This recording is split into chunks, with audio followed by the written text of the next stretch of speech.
So on this video in the Evidences series, I'm going to talk about missionary work, the missionary program of the church. When Jesus Christ was on the earth and formed his church, he sent out his disciples 2 by 2, it was the pattern, to preach the gospel to every creature, baptizing them in the name of the Father and the Son and the Holy Ghost. The restored gospel, the restored church of Jesus Christ, has a missionary program with the same pattern, and it is really unparalleled in the history of the world what has happened with this program. Since 1830, we've had over 1.3 million missionaries that have served and returned home, having gone out to preach the gospel throughout the world. Currently, there's actually 970,000 people currently alive that have served missions. So the vast majority of those are in this current day. 70,000 are serving today. 5 of youth, young adults. There are 5,800 senior missionaries. There are 23,000 church service senior missionaries. So almost 100,000 total missionaries at this point collectively. About 25% of teens are going on missions. If you view it as from those that are active, it's probably closer to 50% or more. There, the men are able to go at age 18, and the women are eligible to go at age 19. The men go for 2 years, the women go for 18 months. There's 170 different languages that are spoken. They're expected to learn this language in one of the 15 missionary training centers throughout the world. They learn the language in 2 months. On top of all this, they're expected to pay their own way. And the church has levelized the cost to $400 a month for everybody that serves. And if you're unable to pay completely, the church does provide a supplement to be able to still be able to serve.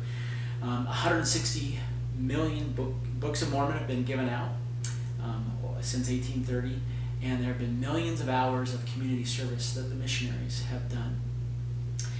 And the thing that I love the most is the age that these missionaries go. It is at the peak time for them in self-absorption, self-interest. They've just gotten out of high school. They're focusing on thinking about colleges and careers, and it's the peak level of self-focus. And instead, they completely turn outward and go and serve the Lord in sharing the gospel of Jesus Christ. I wanted to share a couple of quotes. One was from the Deseret News, and they were actually quoting in 2011. There had been articles published in Business Week and Financial Times, and commenting on these it says both Business Week and the Financial Times concluded aspects of missionary training and missionary service were catalysts for business success, international assignments, and language learning spawning multicultural sensitivities and global adaptability, companionships leading to the development of interpersonal skills, and the combination of suffering, sacrifice, and self-improvement helping instill a strong work ethic. Business Week quoted Harvard Business School professor Clayton Christensen, a Rhodes Scholar and LDS missionary in Korea in the early 1970s, quote, "I don't think there's any more demanding profession than being a Mormon missionary."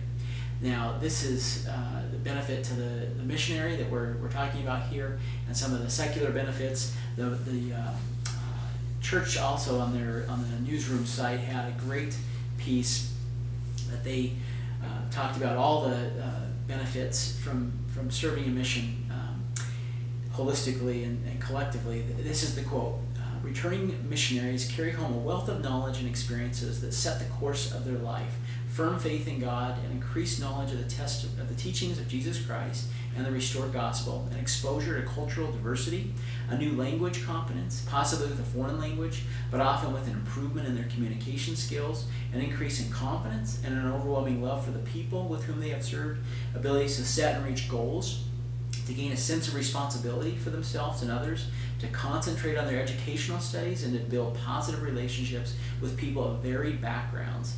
The experience of that service for the individual missionary becomes a strong foundation for the future, both within the family and the church, and in academic and professional pursuits. Many missionaries credit their full-time service with influencing the direction for the rest of their lives. Some move on to successful business pursuits. Others find useful in the service, education, or technical fields.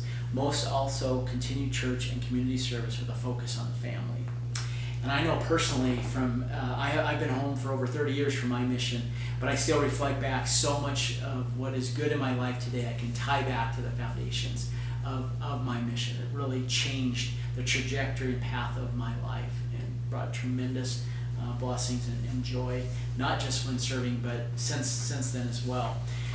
One of my favorite quotes in the Bible is Isaiah 52, verse 7. I want to read this and then show you a brief video clip of a missionary choir at a worldwide leadership training meeting, and show you a clip of that I found. But Isaiah 52:7 says, "How beautiful upon the mountains are the feet of him that bringeth good tidings and publisheth peace, that bringeth good tidings of good, that publisheth salvation, that saith unto Zion, Thy God reigneth. Thy watchmen shall lift up the voice, with the voice together shall they sing." And please enjoy the singing that you're going to see now.